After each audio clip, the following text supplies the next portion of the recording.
All right, one of the things that we do seem like we're getting closer as far as a finish line on a final answer is Alex Mack going to come back? And it sounds like he's not been at the facility, and now there are more people believing that Mack indeed will lean towards retiring. A phenomenal career. Played at Cal, played an extensive career, and has played some pretty good football with the 49ers. That being said, this now becomes one of the key questions going into this camp coming up this summer. Kyle, who do you think? I mean, if you look at is it Jake Brendel? Is it Donovan West? Is it is Nick Zakel from Fordham?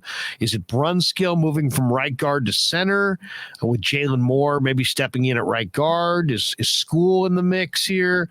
Is Jason Poe from Mercer in the mix here? I mean, to me, I think that's going to be really interesting just to see the center battle. And, that's a key spot for sure in any offense. How do you handicap that race this summer, assuming Mack is going to retire? Yeah, I think we can assume that Mack is a goner just because when Kittle was at the podium on Tuesday, he was speaking in terms of Mack being like past tense, like a teammate. And he said that at the wedding, Kittle was begging Mack's wife to have Alex return for another year. So I think the writing's on the wall and that he's not going to play for the 49ers again. But I don't think the youth movement's necessarily a bad thing. So at practice on Tuesday, the one practice that the media could see, Jalen Moore transitioned to guard, so he's playing guard. And then obviously Aaron Banks was the other guard. So there's going to be a young guy no matter how you slice it. All the names you mentioned, they're all young. So that leads me to believe it's going to be Daniel Brunskill just because you don't want to have, 3 first-year starters in front of your first-year starting quarterback. That would be terrifying for everybody involved, including the play caller, especially the play caller. So I think Daniel Brunskill is a guy who's been there. Again, he has over a half season's worth of starting experience at center.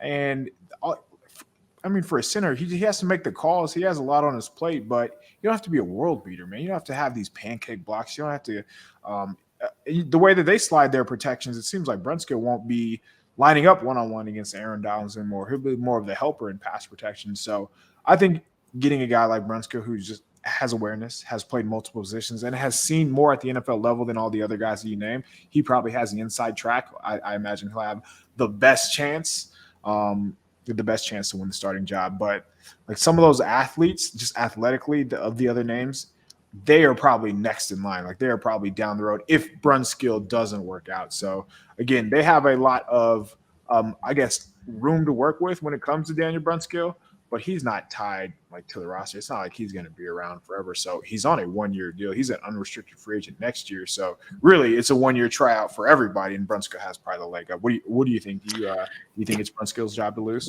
Well, yeah, I think that's the sensible thing, right? And the way you laid it out there was perfect because you're totally right. Think about it. If you had, you had a young starting quarterback, Jalen Moore, Aaron Banks, and Donovan West. But let me push back on this front. What if you get to camp, Kyle, and all of a sudden maybe West or Banks or Moore or all three just look like guys who can really move people in the run game, right?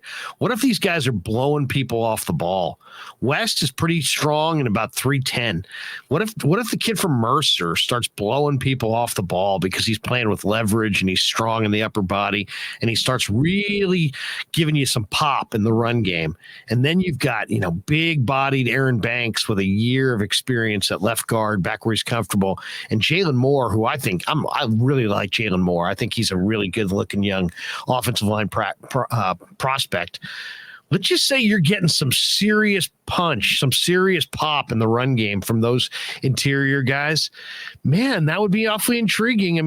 The Niners have struggled in the interior in the short yardage game and on the goal line to create that space at the line of scrimmage.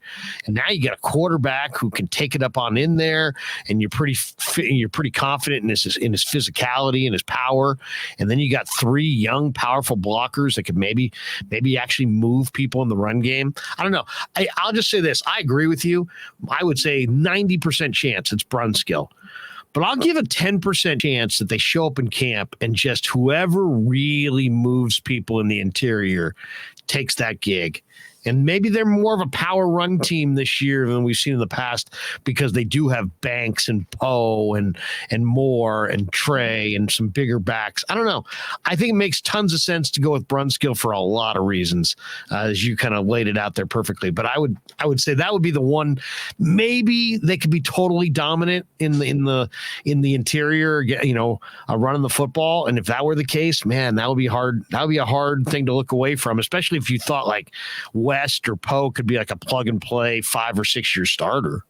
So when you talk about the 49ers run game, they were not good in short yardage situations. No. And that is backed up by the eye test, and that's also backed up by statistics. So the 49ers were 29th in the league on third down run conversion percentage.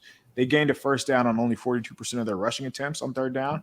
So when they handed it off to running back, so when they didn't give Deebo Samuel the ball so he can do everything essentially, their conversion rate was just 42%, and that was on fourth down on third and 3 or fewer. So they were dead last in the NFL at 42%. They only averaged 2.3 yards per carry on 3rd and 2 or fewer, which was 26 in the NFL. So fourth last and fourth worst in the NFL, or sixth worst in the NFL in essentially short yardage situations. So there has to be a change, right?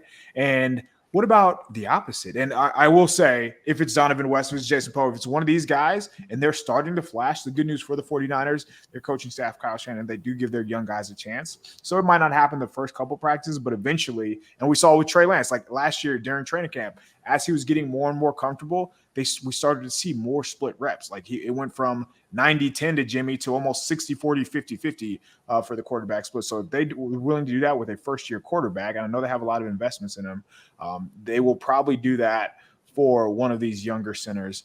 But what if it's the opposite? What if Eric Armstead and Javon Kinlaw are blowing these dudes up and they get no movement and the running game looks a lot like it did last year? Then what do you do? Because are you just shuffling in centers right and left? I agree with you 100% on Jalen Moore. I think out of all these names we're talking about, from left guard to center to right guard, I think Moore is going to be the best player, man. I think his athletic skill set is the best.